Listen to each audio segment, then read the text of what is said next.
Hello everyone. आज हम physics का एक टॉपिक पढ़ने जा रहे हैं जिसका नाम है प्रोजेक्टाइल मोशन। सबसे पहले प्रोजेक्टाइल मोशन को जानने से पहले हम चाहते हैं कि उसका एप्लीकेशन क्या है उसके बारे में थोड़ा बताना। ठीक है, तो जैसे कि प्रोजेक्टाइल मोशन का एप्लीकेशन हो जाता है कि अथ्रोन जेवलिन कितना भारी होता है उसको हम थ्रोन करते हैं।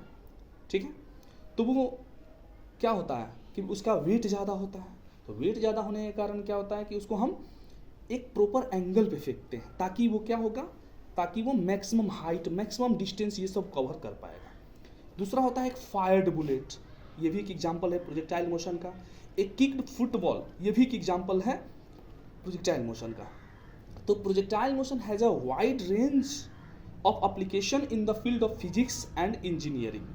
ठीक है, अब देखिए जैसे कि मेट्रोज हमारा अर्थ सरफेस में एटमॉस्फेयर में इंटर कर रहा है, वो भी किसका एग्जांपल है, प्रोजेक्टाइल मोशन का एग्जांपल है। हमारा एक motion of a boat in a river, ये भी किसका एग्जांपल है, ये भी हमारा है प्रोजेक्टाइल मोशन का। The motion of earth moving around with respect to sun, ये भी एग्जांपल है प्रोजेक्टाइल मोशन का। अब हम देखते हैं प्रोजेक्टाइल मोशन। तो देखिए हम प्रोजेक्टाइल मोशन को हम बेसिकली प्रोजेक्टाइल मोशन जिसको कि हम क्या कर सकते हैं, पैराबोलिक पाथ प्रोजेक्टाइल मोशन। अब देखिए मान लीजिए हम किसी ऑब्जेक्ट को, ये हमारा एक ऑब्जेक्ट था जिसको कि हम ऐसे u वेलोसिटी पे इंक्लाइंड करके हम उसको हम फेंके। हमें देखना है कि ये मैक्सिमम कितना रेंज कवर किया, ये कितना मैक्सिमम हाइट कवर किया, ये कितना मैक्सिमम हाइट कवर किया, ये कितना रेंज कवर किया, है ना। और क्या देखना है हमें, कितना टाइम हमारा लगा। तो इस चीज़ सब के लिए जानने के लिए कुछ एक एंगल पे हम फेंकें इसको, सब कुछ जानने के लिए हमें क्या चाहिए, एक हम प्रोजेक्टाइल मोशन का हम स्टडी करते हैं। तो पैराबोलिक पाथ जो कवर किया उसमें दो चीज़ आ जाएगा, एक क्या होगा हमारा, एक होगा हॉरिजॉन्टल मोशन और दूसरा क्या होगा वर्टिकल मोशन। एक हॉरिजॉन्टल मोशन, दूसरा वर्टिकल मोशन। हॉरिजॉन्टल मोशन किस डायरेक्शन में, एक्स डायरेक्शन में। वर्टिकल मोशन किस डायरेक्शन में, वाई डायरेक्शन में। ठीक है, तो अब देखिए ये u कंपोनेंट है अलोंग द x एक्सिस। सो इसका कंपोनेंट का क्या बनेगा, इसका x डायरेक्शन में वेलोसिटी, तो हो जाएगा हमारा u cos theta. ux equals to क्या मिला, u cos theta. Vertical direction में क्या मिल जाएगा, uy equals to u sin theta. ये तो हम सभी जानते हैं, दो कंपोनेंट इस वेलोसिटी का मिल गया हमें। ठीक है, पैराबोलिक पाथ हो गया, horizontal motion, vertical motion. Okay, ठीक है। अब हमें निकालना क्या क्या है, हमें कैलकुलेट क्या करना है, हमें जानना क्या क्या चीज़ें हैं। तो एक तो हो गया टाइम ऑफ फ्लाइट निकालना हमें, दूसरा हमें क्या निकालना है, कितना इसका मैक्सिमम हाइट कवर किया, और तीसरा हमें क्या निकालना है, हॉरिजॉन्टल रेंज, जिसको कि हम आर से डिनोट करते हैं। अब देखिए जैसे मान लीजिए ऐसे हम थ्रो किए, इसका यहाँ पे इसका वेलोसिटी यहाँ पे क्या होगा, along the x axis velocity should be that is the u cos theta. Again here u cos particular point पर अगर हम कंसीडर करते हैं तो वेलोसिटी क्या होगा हमारे एक्स डायरेक्शन में कांस्टेंट रहेगा, u cos थीटा हर जगह u cos थीटा है ना। लेकिन अगर हम वर्टिकल डायरेक्शन में करते हैं तो निश्चित रूप से हम किसी चीज़ को ऐसे थ्रो करेंगे तो एक डिस्टेंस पे आने के बाद वो जीरो हो जाएगा। तो मान लेते हैं मैक्सिमम हाइट पे यहाँ पे क्या हो जाएगा, ui हमारा क्या हो जाएगा, जीरो हो गया। ui कंसीडर कीजिए, vy वर्टिकल डायरेक्शन है, कोई दिक्कत नहीं है। यहाँ पे क्या है हमारा u sin थीटा, यहाँ क्या है u sin थीटा, यहाँ क्या है u sin थीटा। धीरे धीरे क्या होगा, घटता जाएगा वेलोसिटी, और क्या होगा एक पार्टिकुलर पॉइंट पे आके मैक्सिमम हाइट पे आके हमारा क्या हो जाएगा, जीरो हो जाएगा। अगेन क्या होगा, ये धीरे धीरे इंक्रीज करना शुरू हो जाएगा, किससे, u sin थीटा से। Again increase u sin, again increase u sin theta से। ये हमारी चीजें हो गई। अब देखिए ये चीजें समझ गए हम। अब देखिए जैसे कि हमें निकालना है ये सारी चीजें, तो सबसे पहले हमें दो चीज को, यहाँ पे दो मोशन पकड़ेंगे। क्या पकड़ेंगे, एक पकड़ लेते हैं हम u cos थीटा को x डायरेक्शन में अलोंग द x एक्सिस हमारा। अच्छा, इस केस में अगर आप बोले कि एक्सेलरेशन क्या होगा, तो क्या होगा एक्सेलरेशन x डायरेक्शन में, जीरो होगा। यही चीज अगर हम वर्टिकल डायरेक्शन के लिए कंसीडर करते हैं तो ये क्या हो जाएगा, uy equals to u sin theta. ऐसे ऐसे टक टक टक टक टक करके क्या है यहाँ पे। ठीक है, तो यहाँ पे एक्सेलरेशन क्या होगा, हम सब जानते हैं क्या होगा, माइनस जी। क्यों, acceleration due to under gravity, तो एक्सेलरेशन क्या हो गया, माइनस जी हो गया।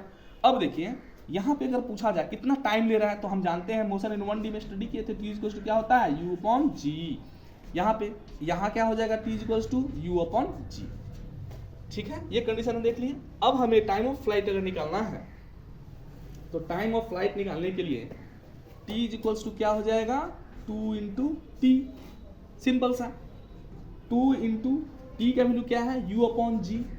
ये u है, अब हम सोच रहे हैं कि u x डायरेक्शन में होगा कि y डायरेक्शन में होगा। ऑफ कोर्स ये हम y डायरेक्शन के लिए कंसीडर कर रहे हैं, तो हम यहाँ पे y लिख देंगे। अब क्या हो जाएगा, 2 y डायरेक्शन में क्या है component, 2u sine theta upon g। ये हमें क्या मिल गया, time of flight, t equals to 2u sine theta upon g।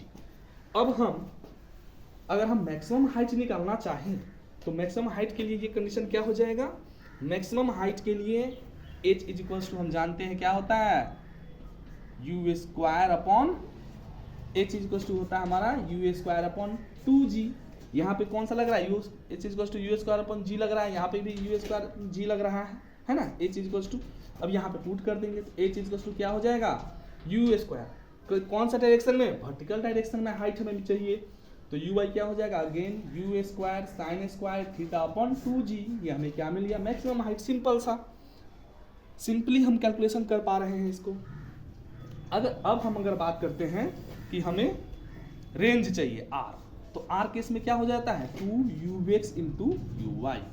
क्यों, हमें हॉरिजॉन्टल रेंज निकालना है, x कंपोनेंट के लॉन्ग में निकालना है, तो ux आ गया हमारा। उसके बाद y के लिए भी जानना है, ये तो वर्टिकली जा रहा है ऐसे, टोटल डिस्टेंस तो यू वाई अपॉन क्या होता है, g होता है हमारा। अब देखिए 2ux क्या हो जाएगा, u cos थीटा, ठीक है, यू वाई क्या हो जाएगा, u साइन थीटा हो जाएगा अपॉन g। ठीक है, अब देखिए, अब यहाँ से हम कैसे निकालेंगे, तो क्या हो जाएगा, 2 sine theta into cos theta, हम जानते हैं क्या होता है, साइन 2 थीटा। मैथमेटिक्स के ट्रिगोनोमेट्री में हमने ये पढ़ा है। तो यहाँ पे u बाहर u स्क्वायर कर दीजिए, यहाँ पे क्या हो जाएगा, साइन 2 थीटा अपॉन g। ये हमें क्या मिल गया, हॉरिजॉन्टल रेंज। तो आज हम देख रहे हैं ये कितना सिंपल तरीका से हमने इसको समझने के लिए हमें मिल गया। हमें दूसरा एक और टेक्निक है जिसके थ्रू हम इसको कैलकुलेट करते हैं, सारा डेरिवेशन करते हैं। वो हमारा एक होता है, तो मोशन इन लीनियर, जानते हैं लीनियर मोशन के कंडीशन में, लीनियर मोशन, ठीक है, उसमें क्या होता है formula, v equals to u plus a t, सबने पढ़ा है। वी स्क्वायर इक्वल्स टू क्या होता है, यू स्क्वायर प्लस 2as होता है, एस इक्वल्स टू क्या होता है, U T plus half A T square होता है। ठीक है, तो ये चीज़ें हम लीनियर मोशन के लिए पढ़े हैं। अगर हम प्रोजेक्टाइल मोशन को कंसीडर करेंगे तो क्या हो जाएगा, यही फॉर्मूला को हम लिख सकते हैं, v equals to u minus g t. ठीक है, वी स्क्वायर इक्वल्स टू क्या लिख देंगे, यू स्क्वायर माइनस 2gh। ठीक है, अब हम s के लिए क्या करेंगे, मैक्सिमम जो हाइट होता है s क्या हो जाएगा, U T minus half G T square. Similarly हमें कुछ नहीं करना, ये हमारा ये टेक्निक ठीक है, बहुत अच्छा है इसके थ्रू, लेकिन पहले वाला जिसने हम सॉल्व किए थे वो थोड़ा इजी पड़ता है, इसको भी इजीली कैलकुलेट कर सकते हैं। कुछ नहीं करना है इसमें, बस कंडीशन के हिसाब से पुट करते जाना है, हमें ये सारा टाइम ऑफ फ्लाइट सारा चीज़ मिल जाएगा। ठीक है, थैंक यू।